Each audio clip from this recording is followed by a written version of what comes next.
A continuación, para dar inicio a la exposición, quisiera presentarles a la expositora que impartirá la sesión de hoy. Su nombre es Marcela Mohammad. Es profesora de educación diferencial, especialista en educación inclusiva con mención en discapacidad intelectual, magíster en educación inclusiva, diplomada en educación emocional y políticas públicas en derechos de la niñez, profesional de apoyo en Centro Alianza Inclusiva Viña del Mar, académica de pre y posgrado en diversas casas de estudio de la quinta región, además de que participó como profesional especialista en mesa técnica para implementación del autismo Mineduc durante el año 2023. Dicho eso, le doy paso a Marcela para que pueda iniciar con la presentación.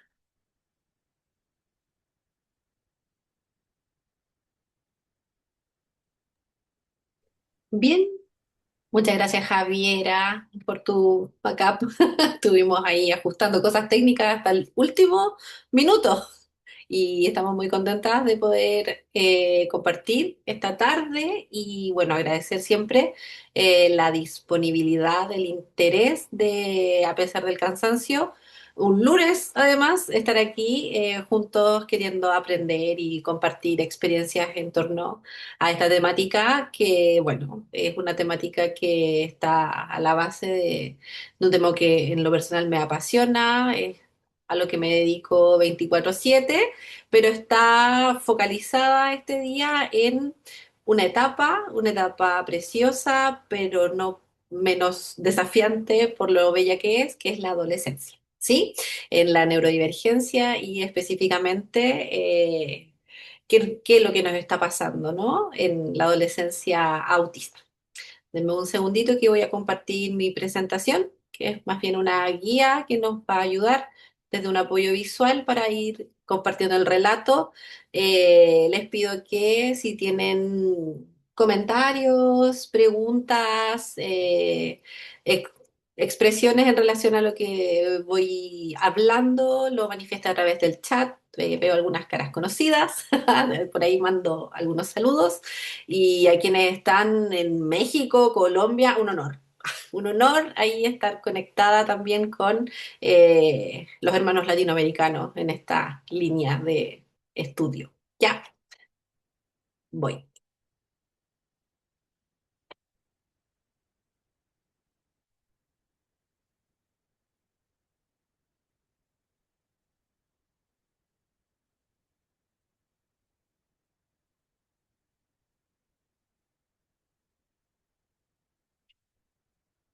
Yo veo todo negro.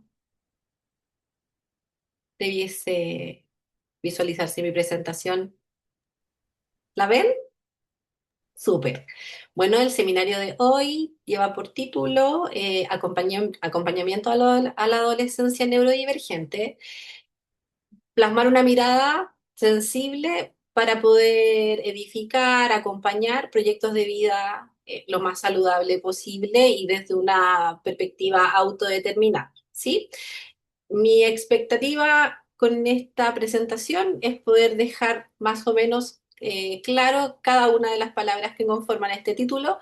Es un título bastante contundente en relación a que está conformado por conceptos importantes, ¿sí? Que vamos a entender por acompañar, que vamos a estar entendiendo por la adolescencia neurodivergente en específico, la autista, cómo podemos educarnos, psicoeducarnos para poder ir comprendiendo y desde ahí mirar a nuestros adolescentes de una forma sensible, sensible porque comprendo lo que está ocurriendo desde los afectos, ¿no?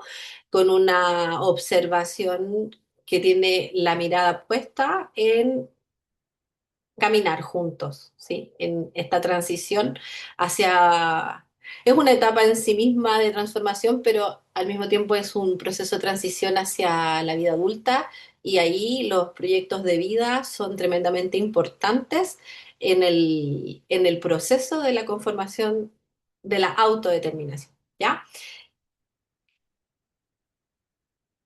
Antes como de iniciar, siempre me gusta poner el acento en que hemos logrado como sociedad avanzar en poder comprender y aunar culturalmente la mirada sobre la neurodiversidad, Siempre es importante decir neurodiversos todos, neurodivergentes algunos.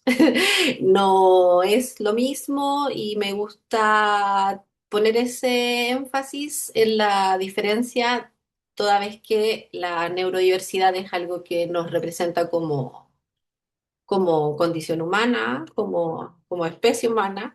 Sin embargo, dentro de ese espacio de la neurodiversidad es que está el mundo neurodivergente. ¿Sí? Neurodivergente en tanto personas que gestionan una forma de mirar el mundo específica y que por tanto también requieren a lo largo de su desarrollo apoyos específicos para poder organizar, para poder planificar, para poder proyectar y en esa proyección poder sostener una vida saludable y ir tomando decisiones conscientes en torno a lo que es bueno para la vida. ¿Sí?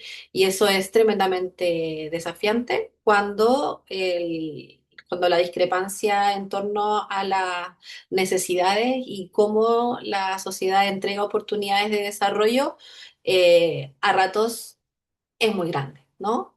Y ahí es donde la conformación de apoyo se torna tremendamente valiosa y nosotros, independiente del rol que cumplamos dentro de la red de apoyo, ya sea como familia, ya sea como profesionales, ya sea como amigos, tenemos siempre algo que aportar, ¿sí? Y a veces no lo sabemos muy bien cómo hacer y este tipo de instancias colaboran con esa idea de la conformación de red. La adolescencia para todos, para todas, en sí es un proceso de transformación que está organizada a través de hitos transicionales, ¿sí? La transición implica cambios difíciles, cambios que no necesariamente en la adolescencia estamos preparados para comprender o gestionar emocionalmente. Por tanto, si uno tiene una base sensible en torno a lo que puedes esperar de una persona autista relativo a los cambios, no necesariamente nos agradan, no necesariamente vamos a tener toda la flexibilidad para poder ir comprendiéndolas, tampoco vamos a poder entender la simultaneidad de estos cambios o la velocidad de aquellos y, no menor, la, lo irreversible que es en torno a la niñez, ¿sí? Entonces, suceden muchas cosas al mismo tiempo en donde esta transición implica una transformación que no es para nada fácil. ¿Sí?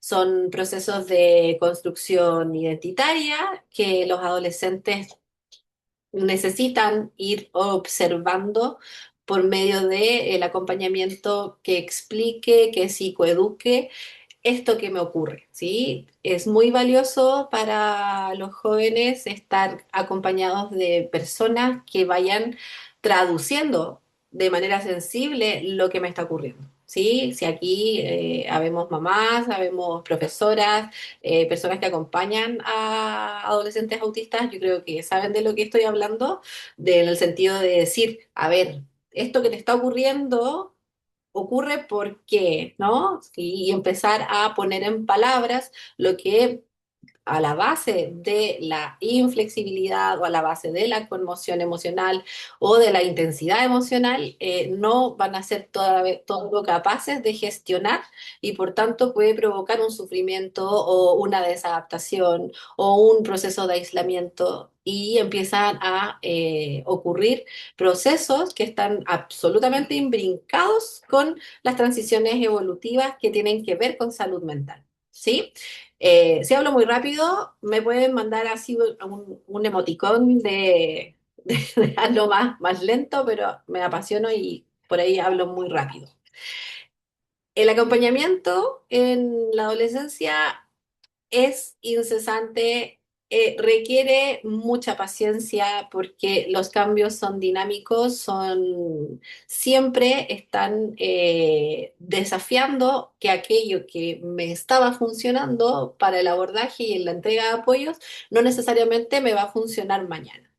requiere una mirada profunda desde el entendimiento de la conducta de nuestros jóvenes, entendiendo una premisa que es una premisa con la que nosotras, con las compañeras profesionales que trabajamos desde Alianza Inclusiva, trabajamos muchísimo, que es la conducta siempre está comunicando, ¿sí? Está comunicando intereses, está comunicando necesidades, está comunicando procesos de desarrollo que no necesariamente lo va a comunicar el lenguaje hablado de manera típica, porque típicos no son.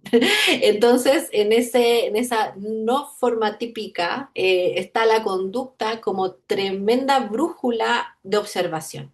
Entonces, de aquí tenemos colegas psicólogos, profesores de educación diferencial, terapeutas ocupacionales que de alguna manera organizan los equipos de apoyo que van psicoeducando a las familias y a la vez trabajan brindando apoyos específicos, creo que pueden entender lo que digo, en la organización sensible de la mirada cuando una conducta desafiante por intensidad emocional, por resistencia al cambio, por falta de oportunidades concretas para poder desarrollar intereses que son tremendamente profundos y persistentes a la vez, se levantan como barreras al desarrollo. ¿Sí? Si tenemos la capacidad de organizar nuestros apoyos en una red que ponga en el centro el entendimiento profundo de este proceso de desarrollo, tenemos muchas más posibilidades de llegar a tiempo. ¿Y llegar a tiempo para qué? Llegar a tiempo para que nuestros chiquillos se sientan escuchados, para que nuestras jóvenes no tengan que hacer tanto camuflaje social con todo el costo en salud mental que eso implica. Podemos llegar a tiempo para que sostengan un proceso adolescente saludable, ¿sí? Un poco haciendo alusión a las palabras del título del seminario. ¿Qué queremos decir con saludable, no? Es como poder vivir el día a día, que los días sean lo más estables posibles, que las rutinas se parezcan en torno a la tranquilidad que ellas me reportan, que puedan tener actividades significativas de orden ocupacional, de orden emocional, de orden social, que le vayan refiriendo procesos de aprendizaje integral, ¿sí? Porque finalmente uno puede ir observando lo que ocurre. Miren, yo no sé cómo está el panorama en Colombia o en México, pero lastimosamente en Chile el panorama en salud mental en adolescencia no está bien, ¿sí? Nosotras hace poquito, un par de años, pero parece que fue ayer, que se logra levantar una ley de autismo que es bastante transversal a los sistemas de protección social chilena, que está fuertemente alojada en educación, con la mirada puesta que educación se articule con los sistemas sociales de salud, ¿sí? Y también trabajo para poder tener una observación directa a cuidar a quienes cuidan, ¿no? Las familias, las madres, por sobre todo.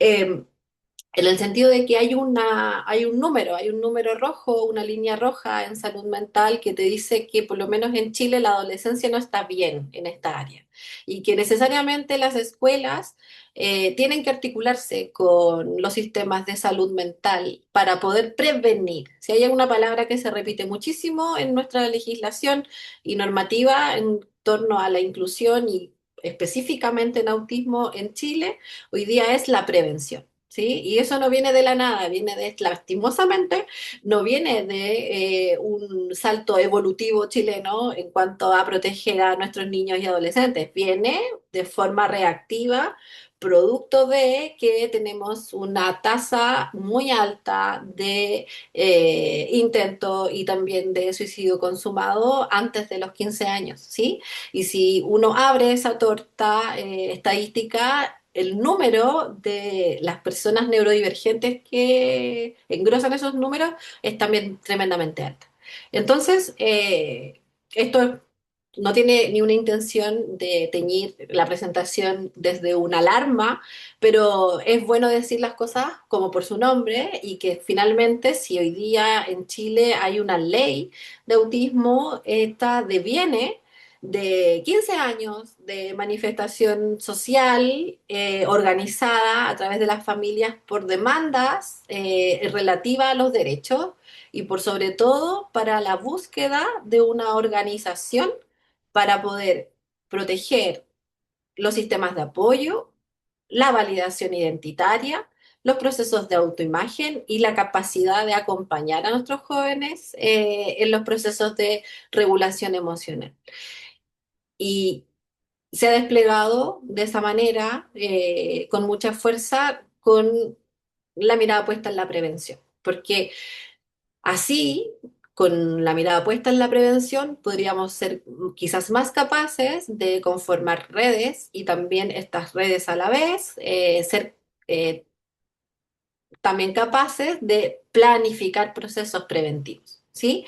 Hemos tenido muchísimo de una cultura reactiva que va reaccionando en la medida que los chicos van teniendo dificultades para desarrollarse saludablemente. Entonces, de alguna forma, el espíritu de la ley o la manifestación de la misma a través de sus distintos dispositivos, como circulares, decretos, organismos como es la Superintendencia de Educación para poder observar qué está pasando dentro de la escuela relativo a esto, es esa, ¿sí? Es como cómo caminamos, cómo observamos, cómo entendemos las distintas conductas que se van manifestando a través de esta transición transformadora que es la adolescencia dentro del ciclo vital de una persona en desarrollo, de una persona autista en desarrollo, ¿sí?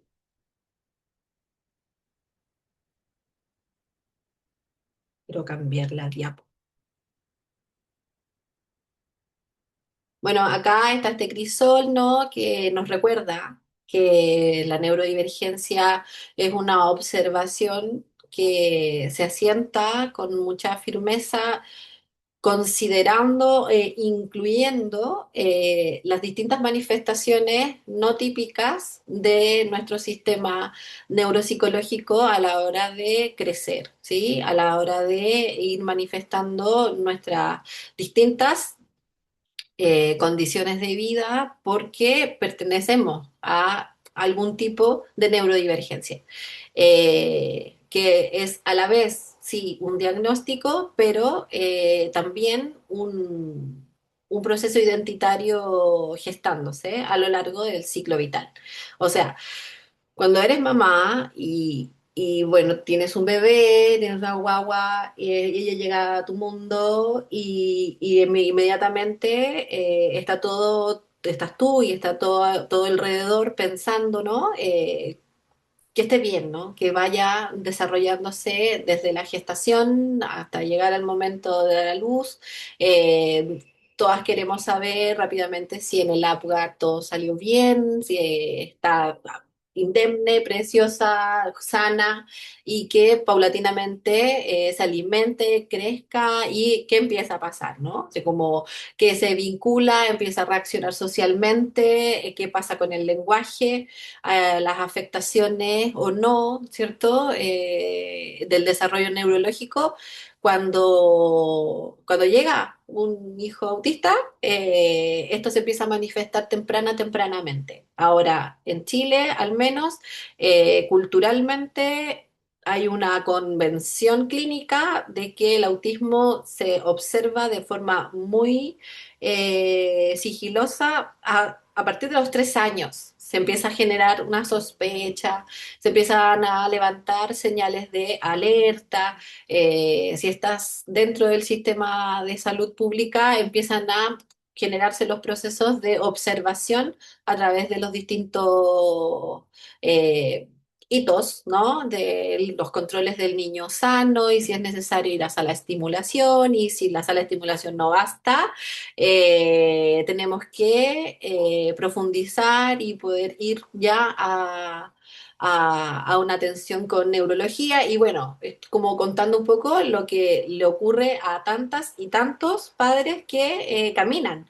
con sus hijos y sus hijas desde muy temprana edad. Entonces, desde ese momento, desde que desde que la gestación se da, de que nacemos y que la exogestación, que es todo este proceso, ¿no? Como que salimos a la vida y nos cuidan en tanto bebés, hasta aterrizar en la primera infancia y uno aterriza en la primera infancia con los hitos del desarrollo observados, ¿cierto? Y en estos hitos del desarrollo observado, uno dice, bueno, esto va con una curva típica o no. Y en ese no empieza este camino.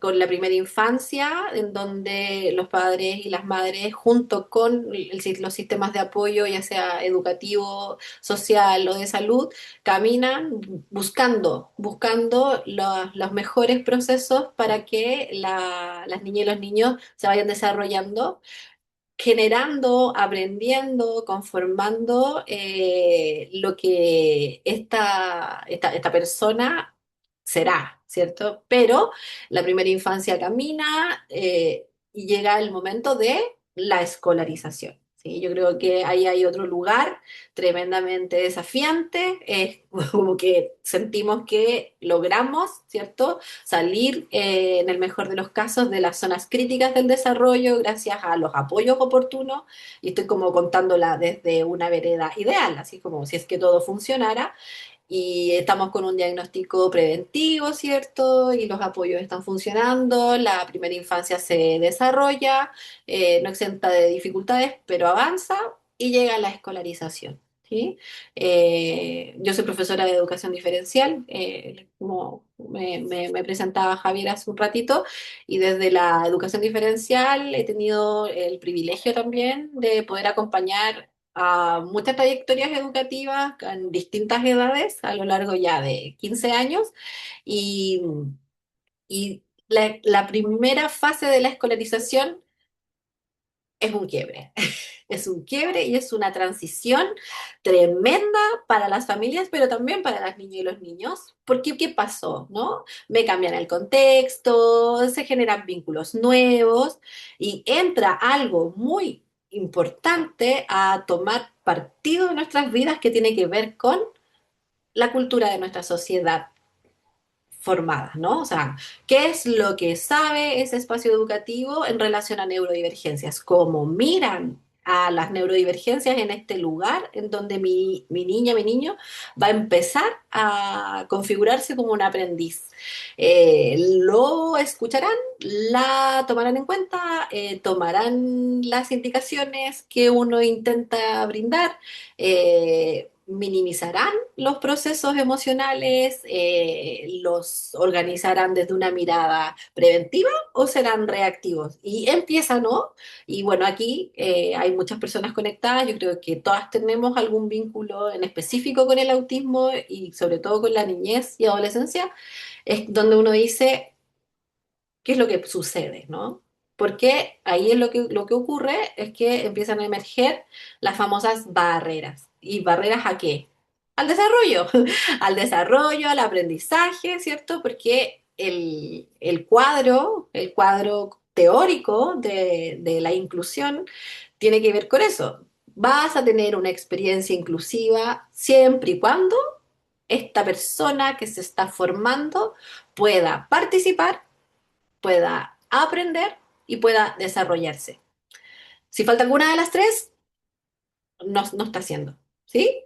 Y es como tú dices, ya mi hija, mi hijo, mi hija, está dentro de este sistema educativo en esta primera infancia, en esta niñez, logrando sortear el aprendizaje, la presencia, la participación, y se levantan las preguntas.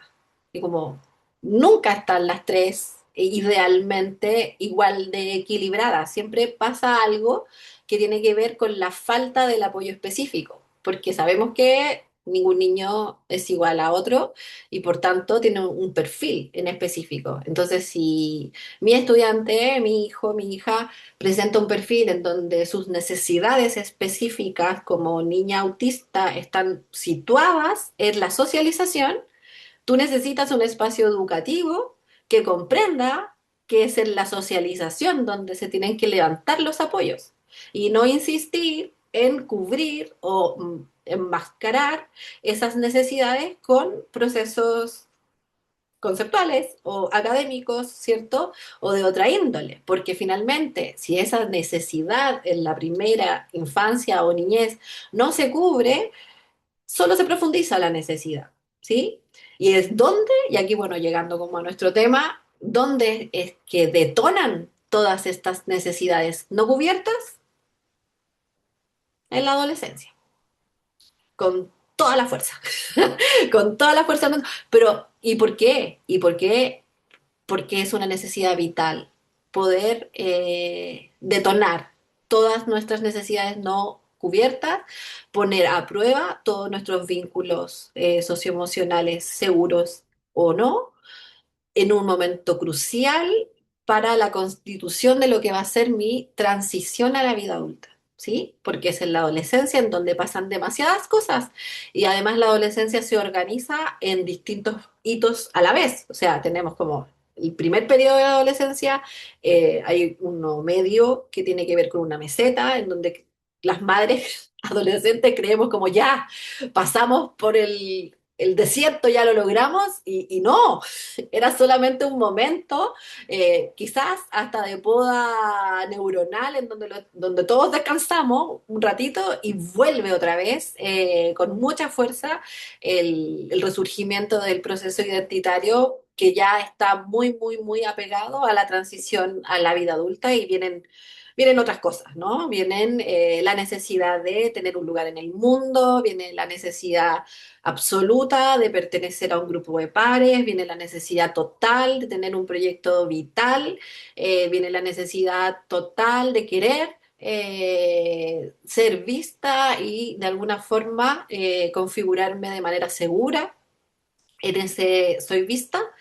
Y ahí es donde decimos cómo llegamos a la adolescencia, ¿sí?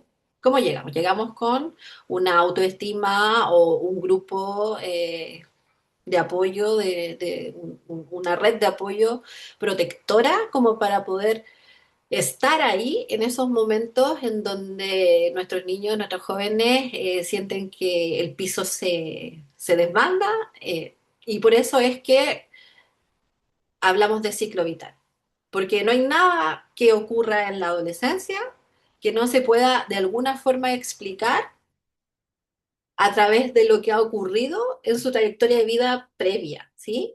Y eso para los autistas, para todos, ¿sí? Tiene que ver con nuestros procesos de apego, tiene que ver con nuestras experiencias previas, tiene que ver con las posibilidades y las reales oportunidades que hemos tenido en la vida para desarrollar nuestros máximos potenciales en términos a nuestros intereses, nuestras capacidades intelectuales, nuestros procesos de socialización, nuestra gestión emocional indistinta sea la forma en cómo, en el caso de cada uno, nuestra condición de base, en este caso autismo, lo haya desplegado, ¿sí? Y una forma para ayudarnos a tener esta mirada sensible, que de verdad sensible viene de esta capacidad organizada de poder gestionar lo que me hace sentir este adolescente, ¿sí? Hoy día, a través de las nomenclaturas y de la consejería de la nomenclatura en relación a un lenguaje neuroafirmativo, nos gusta hablar de conductas desafiantes, por ejemplo. ¿Ya? Para poder dejar de estar constantemente etiquetando de disruptivos, de inadecuados, y una larga lista. Yo creo que podemos hacer así en el chat la cantidad de calificativos a las conductas que no encajan, ¿cierto?, en los distintos sistemas sociales de nuestras jóvenes.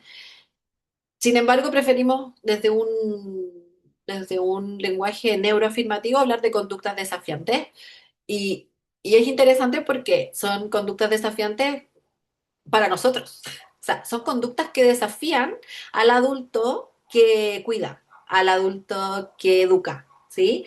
Nos desafía porque nos toca todo. Nos toca nuestros procesos de regulación emocional, nos tocan nuestras capacidades también cognitivas y también intelectuales para poder comprender, ¿no? Si finalmente esto de fácil no tiene nada, de fácil no tiene nada y por eso solo no se puede hacer. Y una forma que está bastante asentada en toda la literatura actualizada, que por suerte el sistema biomédico se abre un poco a través del DSM-5 y dice, ok, hay que meter el modelo sistémico para la comprensión de los distintos diagnósticos neuropsicológicos y poder comprender desde un enfoque biopsicosocial cómo la persona se va configurando en la experiencia que le toca vivir, ¿sí? Porque claramente nosotros llegamos con una carga genética, llegamos con un componente biológico, ¿sí? Llegamos con un cerebro autista, ya. No tenemos podas al mismo tiempo que todos, hay cosas que quedan hiperconectadas, hay mucho más cableado del que nos gustaría tener y por eso la vida se nos hace muy intensa o necesitamos mucho estímulo para poder sentir y una larga lista de cosas que nos ocurren debido a los regalos genéticos que nos han heredado nuestras familias. Sin embargo, la experiencia sociocultural, biopsicosocial en la que nosotros nacemos y nos desarrollamos es determinante también, porque el desarrollo humano se despliega a la base de distintos contextos y dimensiones que finalmente va a hacer que nuestro perfil de desarrollo se establezca, ¿no? Se desarrolla un perfil de funcionamiento de orden individual y que va a estar fuertemente caracterizado según la etapa de la vida en donde estoy. Porque esa niña pequeña de 3 años levanta un perfil de apoyo específico, ¿sí? Quienes trabajamos en los sistemas de apoyo interdisciplinares sabemos, ¿no? Llega a la familia y hay una conversación profesional con la familia en donde tú dices, yo creo, nosotras vemos a través de los procesos de evaluación que tu hija o hijo requiere una dupla. Y la dupla tiene que ser de psicólogo con terapia ocupacional, porque la mezcla interdisciplinar está ajustada a las necesidades de esta niña. Sin embargo, otros no, tienen otro tipo de necesidades específicas y los apoyos se van configurando. Y eso está fuertemente marcado por los distintos hitos del ciclo vital. ¿Ya? En la adolescencia sube muchísimo la necesidad de incorporar el apoyo psicológico. ¿Sí? Este apoyo psicológico sube en tanto pertinencia y oportunidad porque las niñas y los niños en esta etapa necesitan este acompañamiento que vaya organizando lo que les está ocurriendo desde una entrega comprensiva y vaya reestructurando para evitar que los pensamientos se vuelvan rumiantes, se vuelvan obsesivos, se vuelvan solitarios, ais- se vuelvan como causal de aislamiento, que de alguna manera son los tópicos que más se repiten en cuanto a las consultas, ¿no? Así como mi chico no sale de la pieza, desde hace 2 meses que no quiere volver al colegio, no ha logrado generar procesos de amistades profundas, siente que sus intereses no son visibilizados, siente un agotamiento profundo después de llegar de todas sus actividades sociales que no le permite tener ninguna otra actividad después del colegio y suma y sigue. O sea, yo creo que son como las que se me vienen a la cabeza. Sin embargo, hay muchas manifestaciones y muchas conductas que nos narran finalmente las distintas necesidades no cubiertas en la adolescencia y estas son súper reiteradas. Bueno, y por eso el modelo ecológico de Bronfenbrenner, que ha tenido una excelente vejez, porque esto está desde los 80 vigente, en donde plantea que si vamos a situarnos desde un enfoque biopsicosocial, no nos vamos a olvidar cómo, cual cebolla, nosotros estamos siendo siempre incididos, ¿cierto? E influenciados por los distintos sistemas que nos rodean. O sea, si yo estoy en un núcleo microsistémico familiar comprensivo de mi condición de vida, por supuesto que los procesos de desarrollo socioemocionales van a tener muchísimas más oportunidades de levantar resiliencia y capacidad de reorganizar emocionalmente lo que me ocurre. Si estoy en un espacio educativo responsivo, preventivo, en donde comprenden a la educación como un sistema integral y no meramente académico o no meramente como planificador de futuros inimaginables para los adolescentes y están más centrados en nutrir la vida con más calidez y con más experiencias que vayan haciendo que la percepción y la autopercepción sea positiva, que la sensación de capacidad y la sensación de eficacia realmente estén en la conversación cotidiana de nuestros jóvenes. Por supuesto que ese espacio educativo va a marcar una diferencia en los procesos de desarrollo. Y ahora, y este proceso educativo está inserto en lugares. O sea, no es lo mismo en Chile estar en el extremo sur, ¿cierto? En una isla pequeña en donde un médico va 2 veces al año o donde las personas tienen que organizarse de una manera absolutamente aislada para poder acceder a información y procesos de apoyo versus a quienes vivimos en el centro del país, ¿sí? ¿Cómo nos va a impactar eso? Y básicamente estos modelos, estos contextos van nutriendo y básicamente o generan oportunidades de desarrollo o levantan barreras para el desarrollo. Y lamentablemente tenemos muchísimas situaciones estadísticamente documentadas, principalmente por el sistema de salud y educativo, en donde nos damos cuenta que hay vidas atravesadas por un exceso de barreras al desarrollo. ¿Sí? Porque las familias no comprenden, porque los apoyos no llegaron a tiempo, porque los diagnósticos son tardíos, porque las escuelas no flexibilizan, porque se normalizan las repitencias, porque no se media ni se actúa rápidamente en función de sostener dinámicas relacionales saludables, no se intenciona, no se prioriza que los chiquillos tengan amigos, ni amigas, ni experiencias sociales interesantes y viven además en contextos en donde pueden estar completamente apartados de el acceso, ya sea por una condición socioeconómica o por una situación geográfica y suma y sigue. Entonces, la mirada del modelo sistémico ecológico en relación a cómo este enfoque neuroafirmativo que considera lo bio, lo psico, lo cultural y lo social es valiosísimo para quienes trabajamos en esto. Principalmente porque nos pone los pies en la tierra.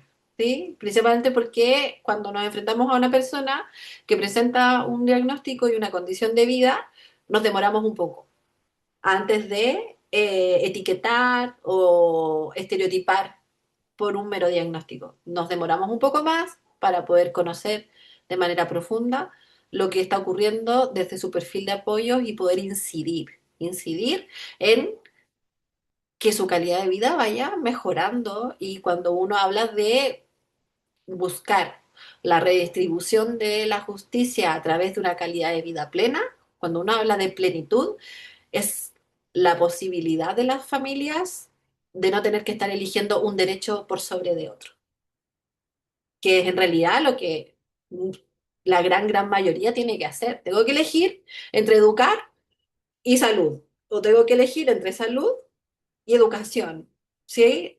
¿Cuántas madres no pueden trabajar porque presentan una necesidad vital de tener que estar de cuidadoras de sus hijos?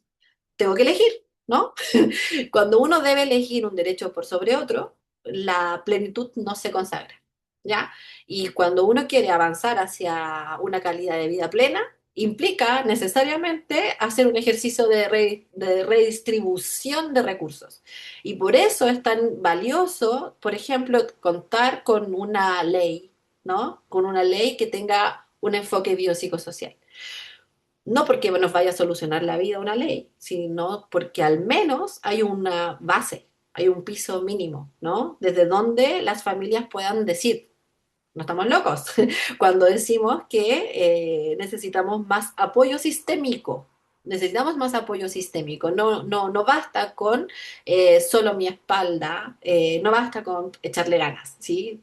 Necesitamos que el apoyo sistémico sea robusto, que sea de buena calidad, que el sistema de salud haga lo que le toca, que el sistema de educación haga lo que le toca y que no se normalice la precarización de la calidad de vida de quienes cuidan, ni mucho menos de las niñas y los niños y nuestros adolescentes que viven una etapa se conforma desde aproximadamente los 13 años de edad hasta los 21, en donde van transitando nada más y nada menos que el camino a la conquista de sus propias vidas, ¿sí? Y cuando los chiquillos se enfrentan, los jóvenes se enfrentan a la posibilidad de no tener ese futuro, es tremendamente angustiante. Porque cuando uno tiene a los chicos pequeñitos, uno sabe, ¿no? Los distrae, juega un poco a la vida es bella, como que encuentra la manera de caminar con nuestros niños pequeños y hacer que las cosas funcionen. Pero ¿qué pasa con la adolescencia en términos evolutivos, neuropsicológicos? Emerge la conciencia. Emerge la conciencia, que ojo, no solo estoy refiriéndome a adolescentes autistas que presentan una condición intelectual indemne, sino que también aquellos que presentan algún nivel 2 o están en concomitancia con discapacidad intelectual. Se levanta una conciencia socioemocional de querer pertenecer, ¿sí? Porque eso es intrínsecamente humano, porque somos intrínsecamente gregarios, porque necesitamos organizarnos de alguna manera en grupos para poder sentirnos afectados y también recibir afecto en función de la vida misma. Ahora, eso que emerge con mucha fuerza, que es la conciencia, la necesidad de participar, pertenecer, estar, socializar en la adolescencia no necesariamente va a emerger de forma cómoda. Va a emerger desde un espacio que lo que hace que las emociones se tornen, se genere una conmoción emocional, ¿ya? Y que a la hora de querer gestionar esa conmoción emocional, que es tener una, dos o tres emociones intensas a la vez, no necesariamente podemos. ¿Sí? Y ahí es donde están un poco los estallidos emocionales, están las desregulaciones, están los procesos ya que empiezan a preocupar. Entonces tú dices, te está sufriendo con esta situación, ¿qué hago?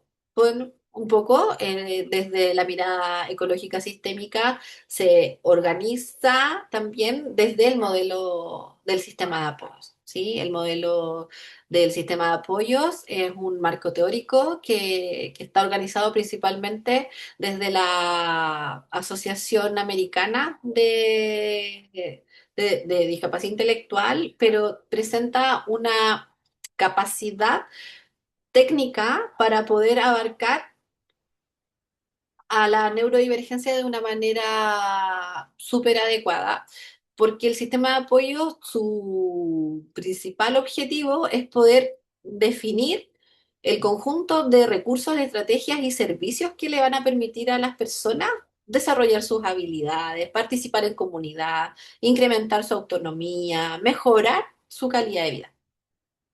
Y con este foco puesto en donde lo que se apela no es a estar normalizando permanentemente a nuestros jóvenes, sino que ser capaces de reducir la distancia entre lo que estos chicos, chicas, adolescentes traen en cuanto a habilidades y las exigencias del medio, ¿sí? Si las exigencias del medio en donde nuestros niños, adolescentes están, supera, supera con creces las capacidades de gestión emocional, intelectual, cognitiva, social, la discrepancia aumenta. Y la discrepancia va aumentando no de forma inocua. Esa discrepancia provoca la la, la barrera tajante en el desarrollo de habilidades, en la posibilidad de participación, en la posibilidad de ser cada vez más autónomo y, por supuesto, va a hacer que el día a día no sea cómodo, ¿ya? Y el estar incómodo, el estar incómoda cada día de tu vida porque las exigencias de tu entorno hacen que tú te sientas simplemente sobrepasado, tiene distintas manifestaciones en la adolescencia. Hay quienes se frustran y explotan, ¿cierto?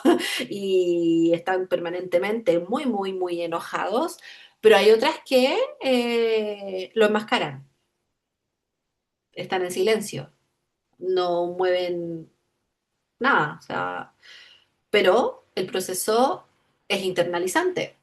Todos los pensamientos, todas las sensaciones de ineficacia, de falta de sentidos, se van incorporando en sus líneas de pensamiento y van a ir decantando a través de otro tipo de conductas desafiantes como la depresión, el desgano, el cansancio crónico y otros, ¿sí? Y bueno, hago el ejemplo desde lo femenino porque es algo altamente estudiado ya en relación a que es preponderante en el género femenino esta como capacidad de camuflaje social implícito en las niñas adolescentes, pero que luego tiene una manifestación tremendamente intensa en sus propios procesos de desarrollo individual, ¿sí? Eh, yo no soy psicóloga, pero trabajo con psicólogas maravillosas en el centro donde trabajo, de las que he aprendido mucho y en estos aprendizajes me he podido como dar cuenta de que va a ser va a ser un factor protector, a pesar de lo intenso que pueden ser las desregulaciones externalizantes por frustración, o sea, como sacar todo para afuera, va a ser mucho más protector en términos de salud mental que los procesos emocionales de orden internalizante.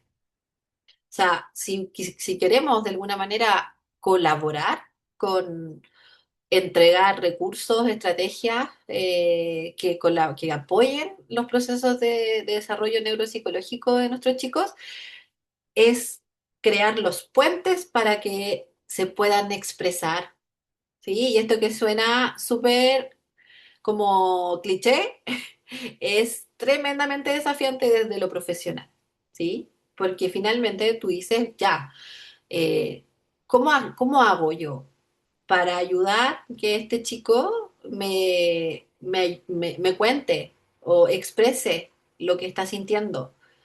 Que yo realmente me pueda configurar como una persona que lo co-regula, que estoy ahí y que me transformo en una figura de referencia para que realmente pueda ser auténtico, él mismo, ella misma, y pueda ir abriendo y mostrando sus reales intereses, sus reales miedos, sus reales aprensiones, sus preocupaciones,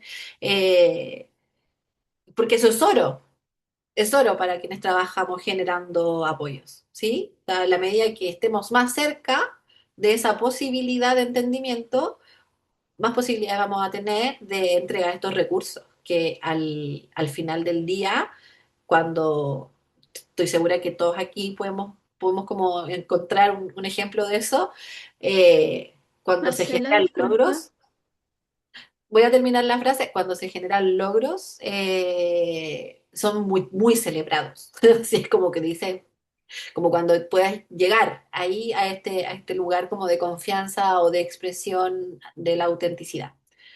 Alguien dijo Fui Marcela. yo.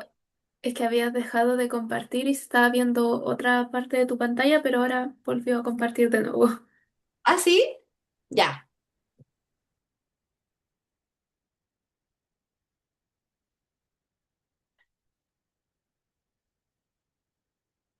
¿Ven mi pantalla, cierto? Sí, ahora se ve. Bueno, otra forma de que nos puede ayudar como profesionales, como familia, además del enfoque biopsicosocial, de la mirada ecológico-sistémica, es la planificación centrada en persona, ¿sí? La planificación centrada en persona es un modo de organizar los recursos, los servicios y las estrategias con una capacidad de crear criterios priorizados, ¿sí? Y esto tiene que ver con los perfiles de apoyo. O sea, si nosotros vamos caminando con nuestros niños y los vamos conociendo y vamos sabiendo qué tipo de apoyos y necesidades van desplegando según la etapa que viven, en este caso la adolescencia, y sabemos que hay muchas necesidades en la dimensión de aprendizaje, que la participación social está al debe y está siendo dolorosa para su transición.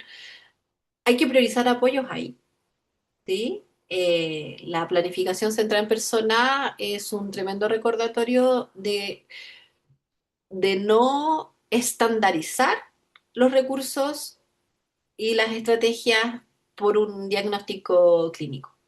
Es un recordatorio, además, de orden profesional que se trabaja con la familia, que pone a los chicos en el centro no solo como sujetos de observación, sino como protagonistas, porque se requieren muchísimos autorreportes, muchísima participación situada sobre lo que están necesitando.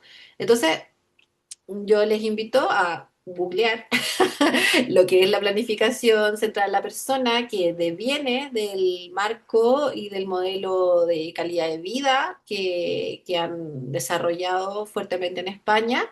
Pueden entrar a la página de Plena Inclusión, ahí pueden encontrar muchísimo material relativo a todo esto que hemos estado hablando. Principalmente la planificación centrada en persona es un formato, además, que facilita el trabajo técnico de registro y que va generando rutas de trabajo, rutas de objetivos, rutas de metas de corto, mediano y largo plazo, centrado en algo que tiene que ver con el proyecto vital, ¿sí? Hablábamos de ciclo vital, pero también hablamos mucho de proyecto vital. El proyecto vital es una manera de situar nuestros esfuerzos, nuestros recursos, nuestros servicios en función de algo que le haga sentido a la persona a quien apoyo, ¿sí?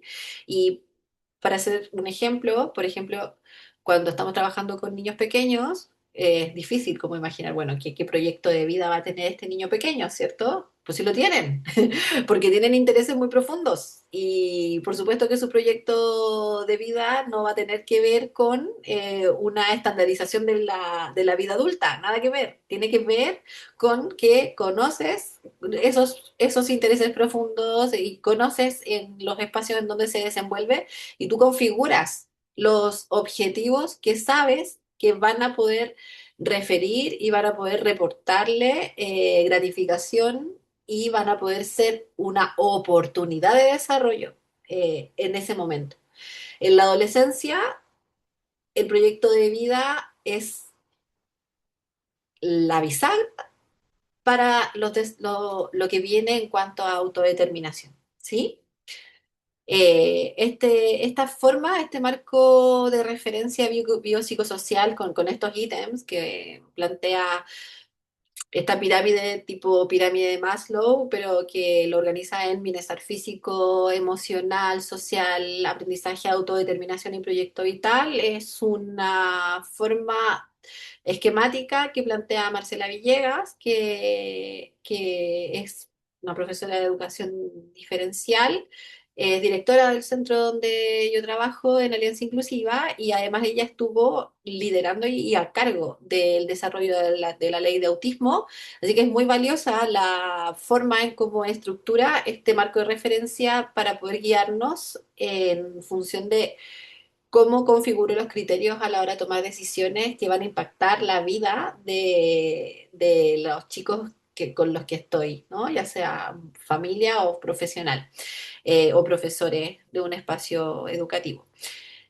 Porque finalmente este punteo, este recordatorio súper fundamentado en cuanto a la planificación en persona, te ayuda a definir funciona, qué protege, qué da oportunidades, qué ajustes yo necesito hacer al contexto, porque no todo puede estar centrado en la persona en cuanto la intervención. Si bien sabemos que el apoyo individualizado, el apoyo específico centrado en el desarrollo de habilidades es muy necesario, puede que no sirva de nada si no generamos los ajustes requeridos al contexto en donde esta persona se desenvuelve. Porque si este contexto es adverso y no lo vamos a modificar y solo nos vamos a centrar en la entrega de apoyos específicos individuales, podemos estar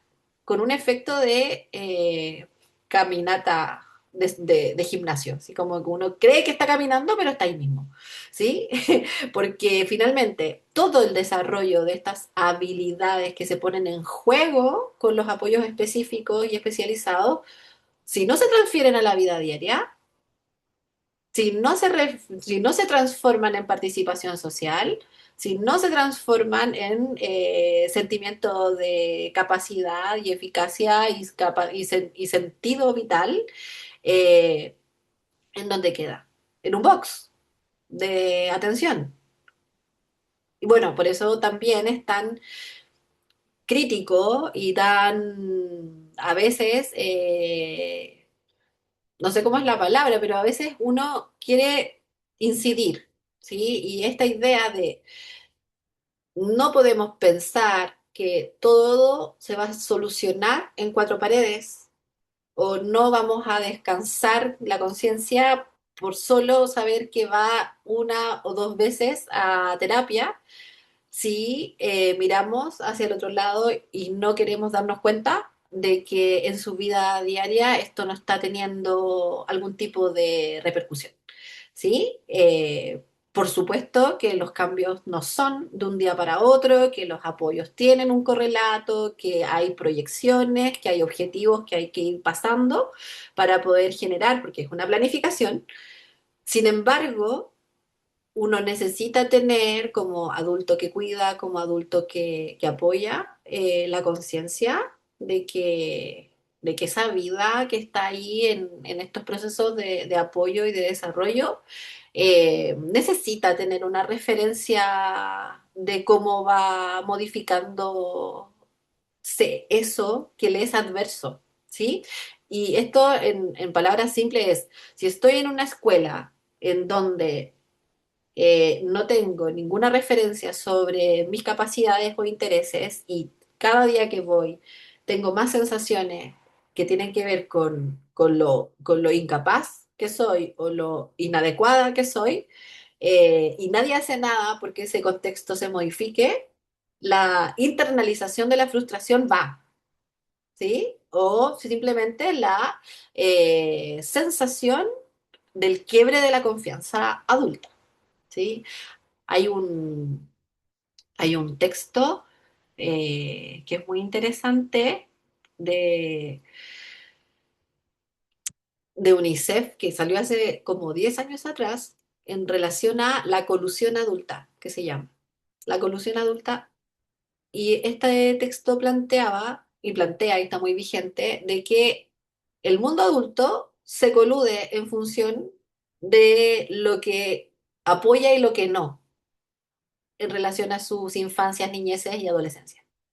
¿Sí? Con esta idea de, bueno, hago lo que puedo con los recursos que tengo, pero hay algo que pasa a veces que tiene que ver con que los contextos no se ajustan, ¿sí? Los contextos no se ajustan. Eh, Nuestra normativa de inclusión en Chile y también la ley de autismo es predominantemente contextual, es inquisidoramente contextual. Habla de la modificación de la enseñanza, habla de la adecuación permanente, habla de la organización de los apoyos, habla que los profesores no pueden estar solos en la sala, que necesitan hacer codocencia, habla de incorporar procesos de diversificación en la enseñanza, habla de colaborar con la familia, habla de prevenir procesos de acompañamiento emocional y conductual, habla de conductas desafiantes, habla de eso.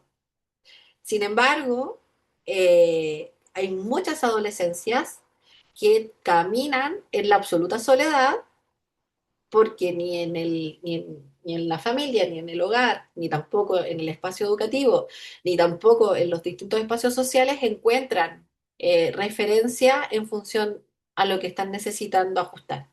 Y eso tiene que ver con el quiebre de la confianza, sino es como la idea, ¿no? De yo tengo que convertirme en adulta para recién tomar las riendas de mi vida, porque las personas que me están acompañando no lo están haciendo, ¿sí?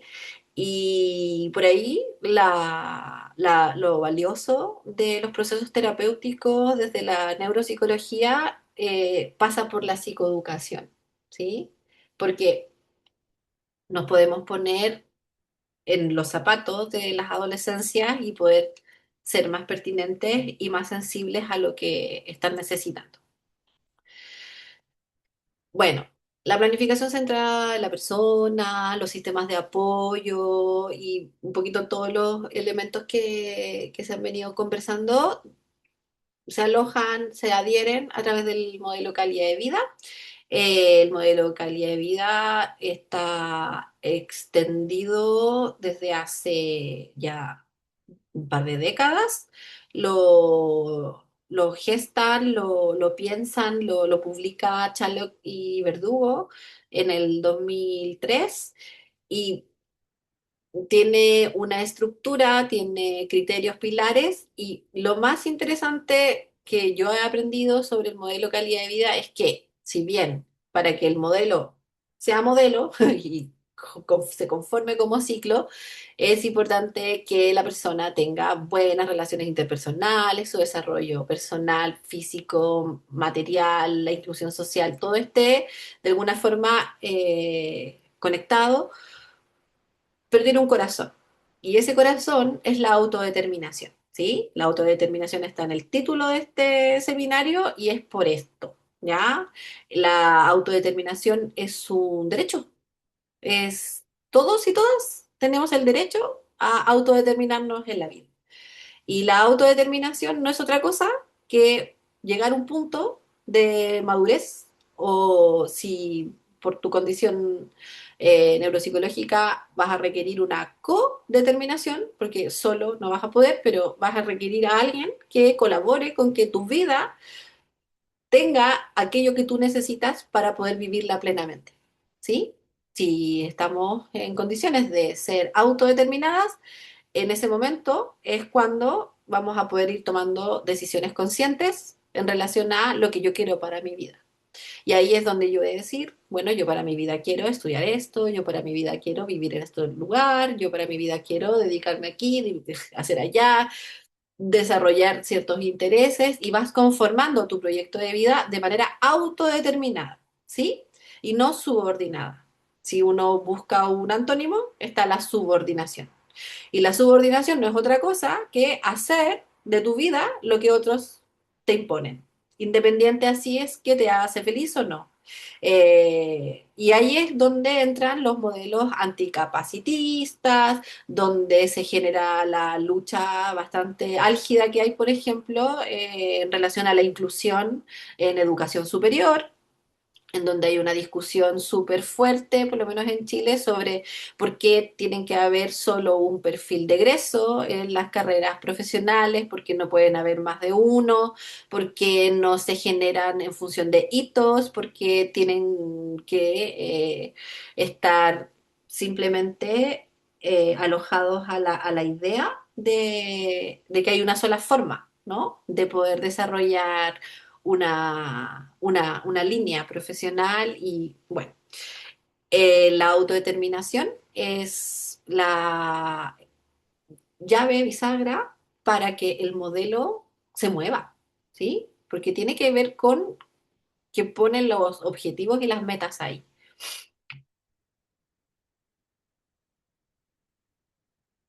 Bueno, y para ir ya como ir cerrando, eh, esta conversación es muy interesante, es tremendamente linda además.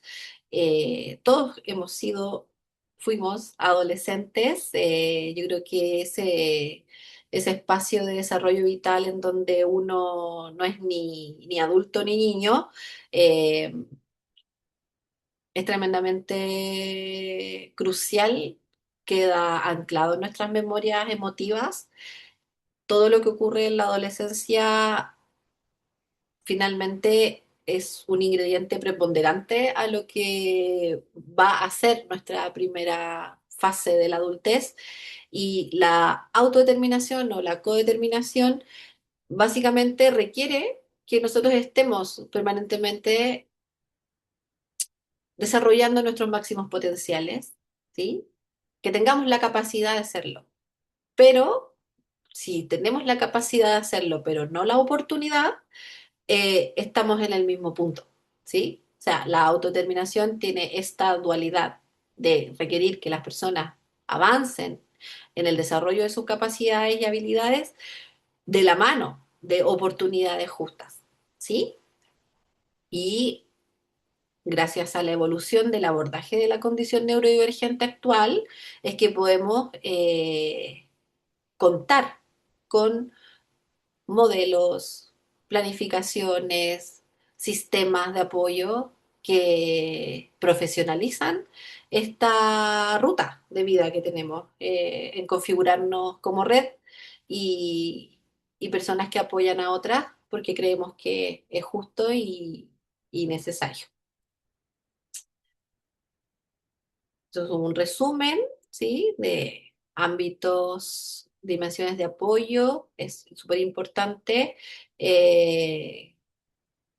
aquilatar, ¿sí? El valor que tiene nuestro trabajo y, y no es menor. O sea, nosotros generamos procesos de evaluaciones en donde los apoyos se van organizando para poder así planificar estos apoyos centrados en la persona y impactar, incidir en que el funcionamiento y la vida de ellas vaya mejorando en plenitud.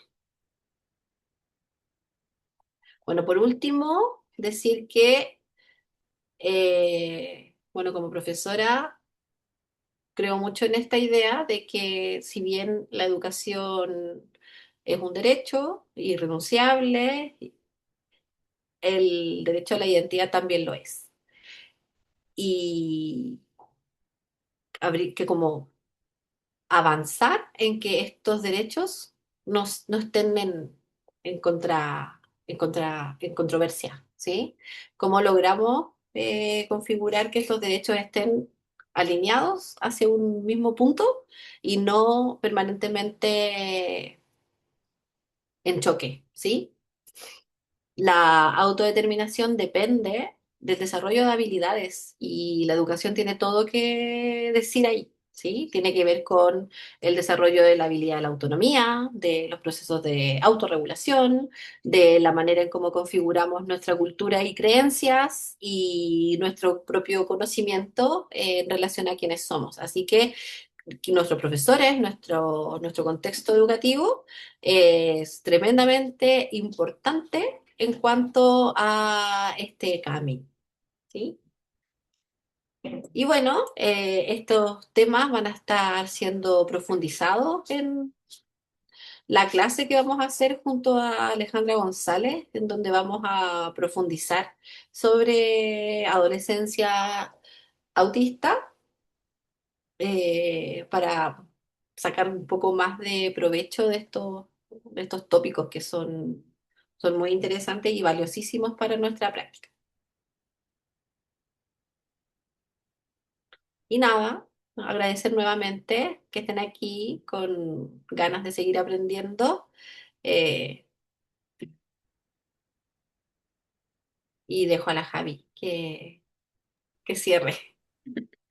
Muchas gracias a ti, Marcela. Ahora pasaríamos entonces a la ronda de preguntas, que tenemos tiempo para dos preguntas y la idea es que levanten la mano y las primeras dos personas que lo hagan les voy a dejar que reactiven su micrófono para que Marcela les pueda responder la consulta.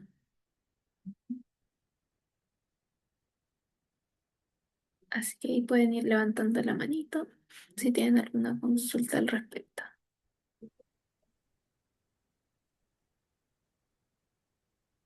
Vamos a partir con Erika Villalobos.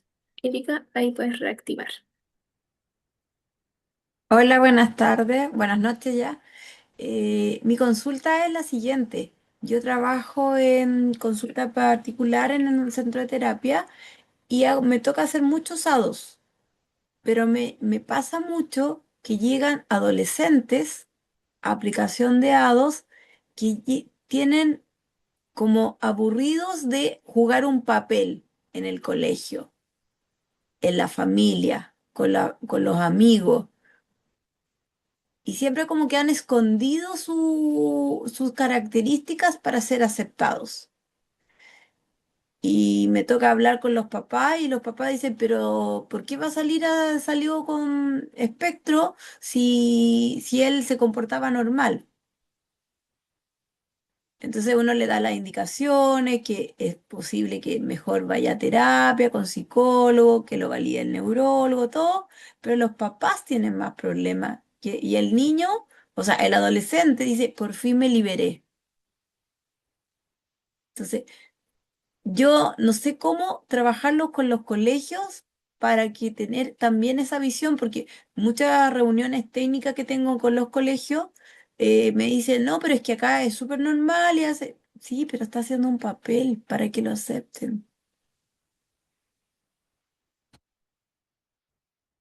Entiendo que lo que genera el dilema, porque es un dilema finalmente esto de uno genera la evaluación, el camuflaje social está explícito, los chicos ya no son tan pequeños, entonces son capaces, ¿no?, de levantar una conciencia y una autopercepción elocuente. Y lo que toca finalmente es hacer un proceso de psicoeducación lo suficientemente honesto con la familia. Y bueno, Erika, la verdad es que no es fácil psicoeducar a las familias cuando tienen que vivir procesos personales de aceptación en relación a sus propios hijos. Creo que son áreas y objetivos de trabajo diferentes. Yo por ahí, como profesional de apoyo, siempre le digo a los adolescentes con los que trabajo, es como una cosa es como organizar, ¿no? Mira, tú estás en estos contextos, ¿sí? Ahora yo trabajo contigo, con el fortalecimiento de lo que yo veo contigo. Transmitir eso y poder generar psicoeducación desde una perspectiva neuroafirmativa y tomar posición finalmente. No todas las familias se van a quedar contigo, a mí me pasa siempre, y está bien también que cada familia vaya teniendo una ruta de autoconocimiento hasta llegar al puerto. Ahora con los colegios hay normativas, ¿sabes? O sea, yo creo que los colegios hay que ser tremendamente formal tremendamente estructurado y formal, pero como profesional de apoyo no puedes ir sola, o sea, tienes que configurarte en red, o sea, finalmente la discrepancia en cuanto a las demandas del contexto parte en la familia. Entonces, si no hay una coherencia, una cohesión entre familia y apoyos, es muy difícil incidir en contextos educativos rígidos porque estás débil finalmente en ese proceso. Así que fuerza, fuerza y documentación, evidencia, mucho fortalecimiento a los jóvenes. Esto tiene nombre, se llama camuflaje social, es un indicador concreto de evaluación. El que diga que no, bueno, que lo vaya a leer. Tú tienes un piso y un techo como profesional en el sentido de que también tenemos que cuidar nuestros espacios de trabajo, ¿no? En términos de hasta dónde podemos incidir. Súper, vamos con la siguiente y última. Sabemos que hay más preguntitas, pero en honor al tiempo, vamos a continuar con Isela Pérez. Hola, buenas tardes. Muchas gracias por la participación de la ponente. Me pareció increíble el tema de los contextos. Ella justo hablaba de una situación que hablabas en la adolescencia, este punto crucial de la conciencia, de mejorar la conciencia, de la identidad, de la pertenencia, ¿no? Me queda claro esta parte en la adolescencia, pero ¿qué pasa en el autismo? En el autismo la cuestión social es una de las áreas más afectadas. Entonces, esta cuestión de pertenencia es muy complejo, esta cuestión de adherirte a un grupo, cuando los intereses son completamente profundos en una situación con una persona autista que no pueden compaginar con otros chicos, ¿no? Diferentes, estas cuestiones de justicia absoluta. Entonces, ¿qué pasa en esta situación? ¿Hasta dónde? Entiendo que la línea puede ser muy delgada en esta Sí, cuestión de tienen que socializar y cuando sí, el chico o la chica dice, es que a mí no me interesa socializar porque es muy abrumador socializar, entiendo este cansancio y este agotamiento social, ¿no? sí, sí. Lo veo y entonces es como, ¿hasta dónde vas ajustando? Me imagino en los apoyos personalizados, individualizados, qué tanto vas un poco haciendo estos ajustes en donde la tolerancia vaya incrementándose hacia una situación. Pero sí te digo, cuando hablamos de pertenencia, identidad, conciencia, en el autista es muy distinto a un niño normotípico, ¿no? Entonces, ¿cómo manejamos ahí las situaciones de pertenencia, de socialización, que es compleja, de entrada en la adolescencia, pero con el autismo mucho más? Esa es mi cuestión, mi pregunta, ¿no? Más que cuestionamiento, es mi pregunta. Sí, bueno, desde la experiencia, Isela, generar grupos de pertenencia de forma intencionada es un trabajo arduo, pero que da resultados, ¿sabes? Como a veces tú necesitas un amigo, un par que comparta una vez a la semana un interés profundo. No necesitas tanto más en perfiles más asociales y que tienen que descansar muchísimo de la interacción social. Y uno entiende eso porque entiende el perfil y no tiene que ver con normalizar el tema de la socialización, tiene que ver con que tampoco, así como adolescentes en desarrollo, uno sabe, ¿no? O sea, el aislamiento en la pantalla, la soledad profunda que eso rebota, y los trastornos del sueño que implican y una larga lista de afectaciones en salud necesitan una salida. Y ahí está la responsabilidad adulta, po, porque uno dice, bueno, pero si él no está ni ahí con la gente, si él es feliz con su pantalla, ¿para qué yo lo voy a estresar y presionar con esto de la socialización? Si, mira, ¿cuál es el huevo y la gallina?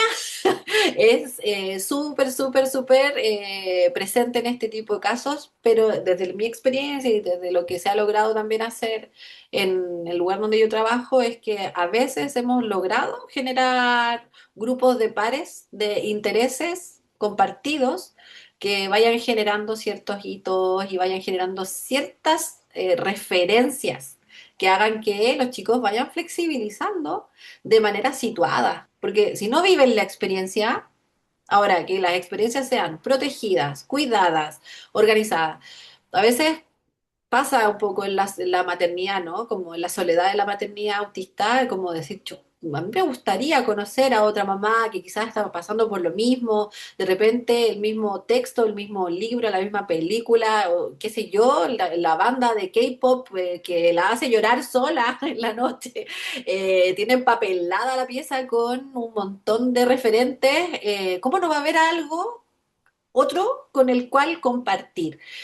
Y ese compartir no necesariamente tiene que ser típico, puede ser simplemente sentarse a ver un álbum, puede ser la interacción online, pero con un otro, con la cámara apagada, pero escuchando una voz, o solo es sentarse a escuchar música o ir a ver una película.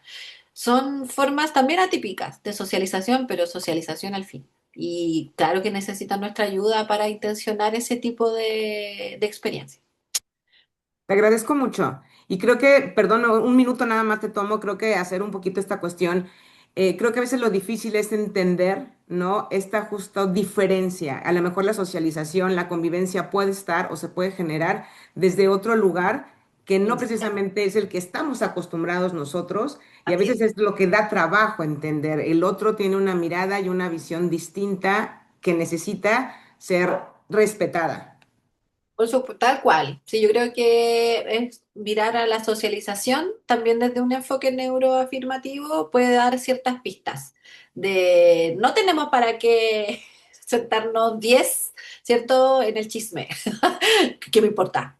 No, yo lo que quiero es sentarme quizás con un par de audífonos a escuchar esta canción que salió y compartirnos algo, ¿no? Y qué sé yo, si al final de cuentas tiene que ver con los intereses profundos, pero en eso no están solos. O sea, si hay algo que se repite y que genera asociatividad en el mundo neurodivergente, son los intereses musicales, de los outfits y de las redes sociales, y hay un montón de cosas que están pasando desde la asociatividad autista que los adultos por miopía cultural simplemente pasamos de largo. Así que la invitación es como intencionar procesos de intereses profundos desde una mirada de la socialización neuroafirmativa y no normalizar el aislamiento porque es autista, porque eso es un estereotipo al final del día. Eso, Marcela, muchas tengo que gracias por terminar, tu... es súper tarde. Sí, pero muchas gracias por tus respuestas, por la presentación. Con esto vamos a dar por concluido la parte expositiva del seminario, pero nosotros ahora nos tenemos que quedar a hacer el sorteo y ver los certificados de participación. Así que, Me despido porque tengo un adolescente que me está esperando y les agradezco. Que les vaya súper, ojalá puedan participar en el congreso y nada, que les vaya muy bien. Chao.